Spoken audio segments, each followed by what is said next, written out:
In this video, I will share top 10 insurance adjuster denials that we contractors hear on a regular basis when we're trying to help you, the homeowner. When you purchase your house, probably the biggest purchase of your life, you wanted to do everything right.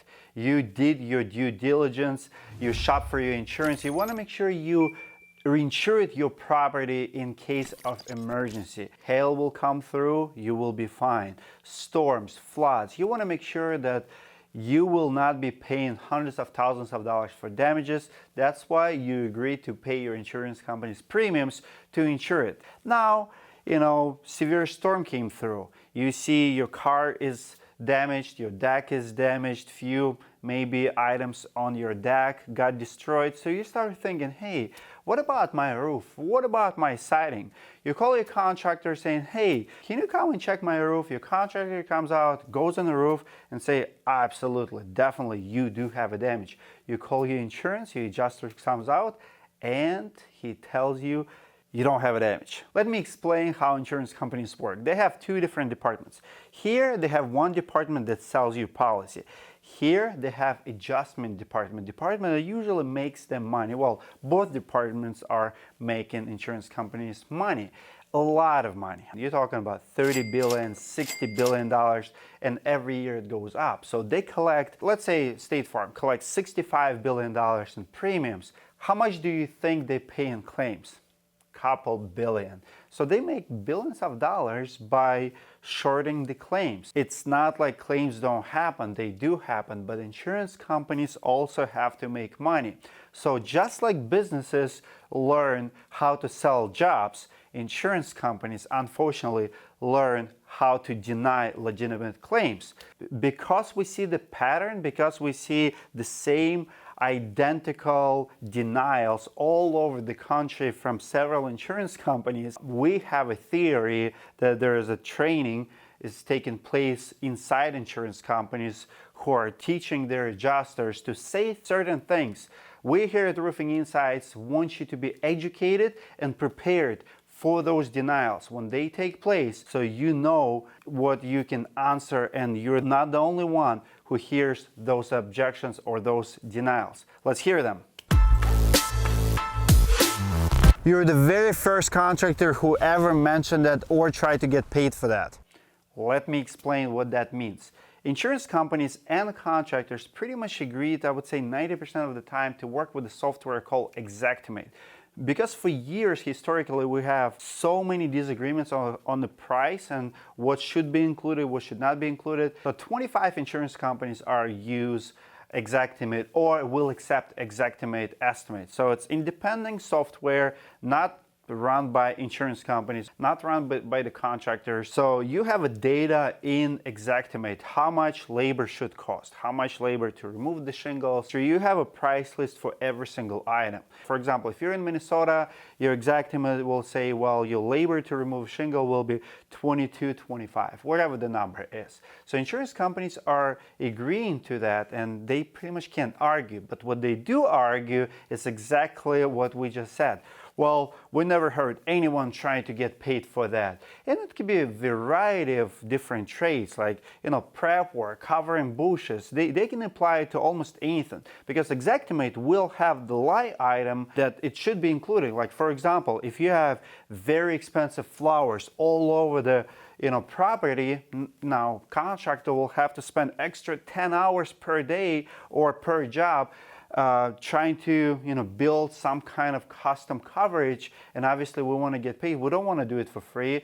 If your neighbor does not have any plants around the house, their job will be way faster. So when you bill your insurance company for something like that, and the insurance adjuster is saying nobody ever tried to get paid for that, he's probably lying. I already included this and other line item on your estimate. So insurance adjusters use this pretty often for a variety of reasons, wherever it's convenient for them. For example, they would say, well, starter shingle is already included in, shingle count. No, it's not. Starter shingle, hip and ridge, different accessories. If they require different labor, if they cost more money, they have to be separated. Of course, insurance adjusters want to cut corners. And If they do it by 5-10% from hundreds and hundreds of jobs in that town, they're saving insurance companies millions of dollars. But contractors like myself, we're having a hard time to justify it. Like, you're already paying me not enough for the shingles, and now you're saying that this is included and this is included. It's not the case. Please pay for everything separate so homeowner sees what he's getting paid for, so it's not all bulk. Identify each aspect of the job. Don't tell me that everything is in bulk. I'm already paying for this. Oh, I already approved $15,000 for this work. What do you want? Well, you missed 3 items. You did not include them. You have to pay extra just because you feel generous that you're paying $15,000 when your claim should be $18,000. I have at least 5 other contractors who are willing to take this job at this price.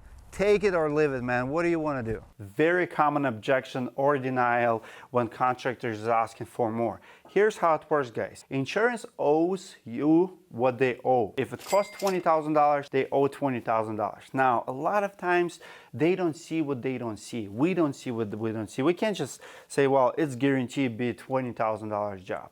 Because a lot of times you have extra damage, you have stuff that they miss, sometimes they're in a hurry. They'll go in and spend 15-20 minutes write an estimate, and for sure they miss stuff. But they always say, well, someone will be willing to do it. For one, never ever take more estimates just because your insurance adjuster tells you so. If you found a contractor that you trust, and this is the key, if you don't have a contractor, it's okay to take a couple estimates. I would say don't take estimates.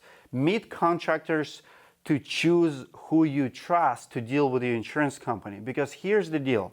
If your insurance company wrote an estimate for $20,000, you don't know if it's a final price. Just like if you would get in the hospital and you got sick, your insurance company owes for whatever medical bills you're gonna get. Now, you might spend 2 days or 3 days in the hospital. You might need more medication, might need less medication. Everybody's different. Every house is different too.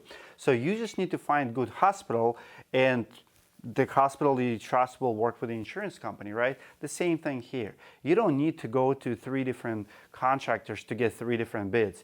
You need to maybe meet 3 contractors to select one who will be working with you and representing you or helping you through entire claim process. Mr. Homeowner, this contractor is charging you way too much in my opinion. Definitely get more estimates, send them to me, and I'll approve the lowest bid for you. What will happen if you do get 3 estimates? Insurance company owes you $20,000. And let's say someone is willing to do it for $18,000. You just say to insurance company $2,000. Why would you do that? Would you rather save money for insurance company, or would you rather to do the job right, how it's supposed to be done? Because I promise you this, insurance companies never overpaying. They paying what's fair, and a lot of times we have to beg to pay us for what's fair. Because for them, it's, well, you don't need all of this money. If they can save 10% on every claim, they save billions per year. And now they're going to make not $2 billion in profit, but they'll make $3 billion in profit. When an insurance company is telling you get estimates, they do it for themselves. They don't do it for you. And when you go with the cheapest bidder, do you want to drive the cheapest car? Do you want to go to the hospital with a not expensive equipment? Is that what you want? Is that kind of personality you have? Because let me tell you, good contractor pays his taxes, pays his employees, knows how to run a business. When you do everything right, it costs money.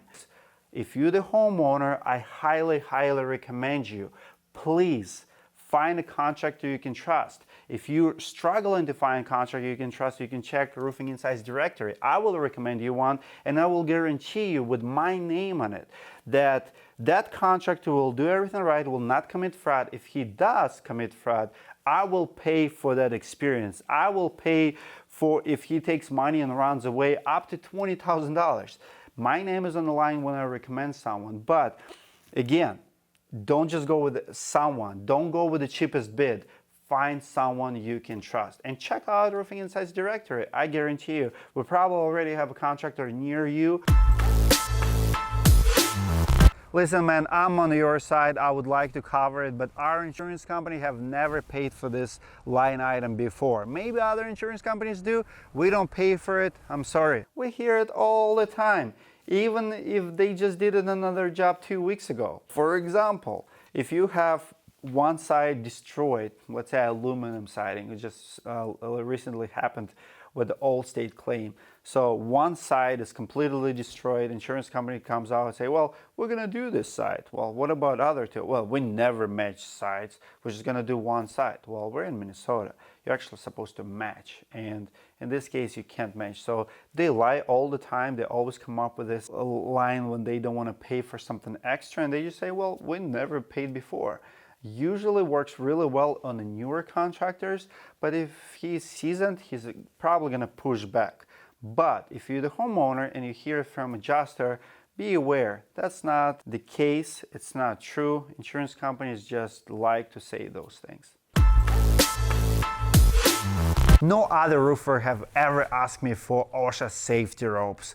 It's a one story. I'm telling you this, guys. Insurance company owes for everything. Your labor might be the same, but what takes above and beyond to do the job, sometimes it's extra cost. For example, if I work in one-story house, that's a 412, it's one cost.